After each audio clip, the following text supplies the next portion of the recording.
இருக்கட்டும், முதியவர்களா இருக்கட்டும், சகோதரிகளா இருக்கட்டும், எல்லோரும் நினைப்பது ஒரு புதிய உத்வேகத்தோடு நல்ல ஒரு சமுதாயத்தை உருவாக்க வேண்டும் என்று அதற்கு தான் வீத லீடர்ஸ் அமைப்பு நாமளும் அதற்கு போராடுகின்றோம்.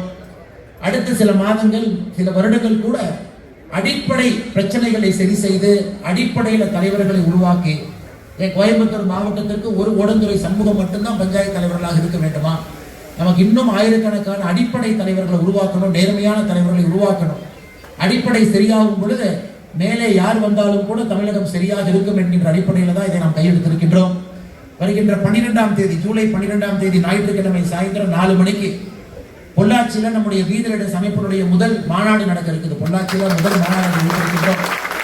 26ஆம் தேதி ஜூலை திருச்செந்தூர்ல இருக்கு, தமிழகம் முழுவதும் இருக்குதுங்க. ஆனால் இருந்தும் முதல் மாநாடு இந்த மண்ணில், பொள்ளாச்சி மண்ணில் வைக்க வேண்டும் என்பதற்காக முதல் மாநாடு 12ஆம் தேதி இருக்கிறது. அன்னைக்கு நிறைய சொந்தங்களை பார்ப்பதற்கு ஒரு வாய்ப்பு கிடைக்கும்.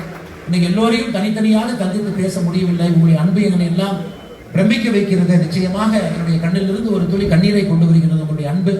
நிச்சயமாக உங்களுடைய அன்புக்கு என்றும் பாத்திரமாக இருப்போம் என்று சொல்லி வந்திருக்கக்கூடிய எல்லோருக்கும், குறிப்பாக நம்முடைய பத்திரிகை நண்பர்களுக்கும், இந்தியன் மல்டி ஸ்பெஷாலிட்டி மருத்துவமனையை நான் திறந்து வைக்கல, நாம் எல்லோரும் திறந்து வைக்கின்றோம்.